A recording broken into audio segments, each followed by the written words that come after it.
પાટણ શહેરમાં મેઘરાજાએ ધમાકેદાર બેટિંગ કરતા માત્ર ગણતરીના કલાકોમાં જ આશરે 5 ઇંચ જેટલો ભારે વરસાદ ખાબક્યો છે.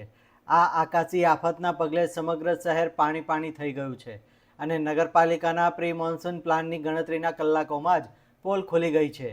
વરસાદને પગલે શહેરના તમામ નીચાણવાળા વિસ્તારોમાં ઘૂંટણસમા પાણી ભરાઈ ગયા હતા અને કલાકો સુધી સ્થિતિ જસની તસ જોવા મળી રહી હતી. ભારે વરસાદના કારણે પાટણના પ્રથમ રેલવે નાળામાં કમર સુધીના પાણી ભરાઈ જતા તેને વાહન વ્યવહાર માટે તાત્કાલિક બંધ કરવાની ફરજ પડી છે, જેના લીધે સ્થાનિક વાહન ચાલકો અને મુસાફરો ભારે મુશ્કેલીમાં મુકાયા છે. આ પરિસ્થિતિ વચ્ચે નગરપાલિકાની પ્રી મોન્સૂન કામગીરી સામે અનેક ગંભીર સવાલો ઊભા થઈ રહ્યા છે. આશ્ચર્યની વાત તો એ છે કે વરસાદ બંધ થયા અને 5 કલાક જેટલો લાંબો સમય વીતી ગયા હોવા છતાં રસ્તાઓ પરથી વરસાદી પાણી ઉતરવાનું નામ નથી લઈ રહ્યા.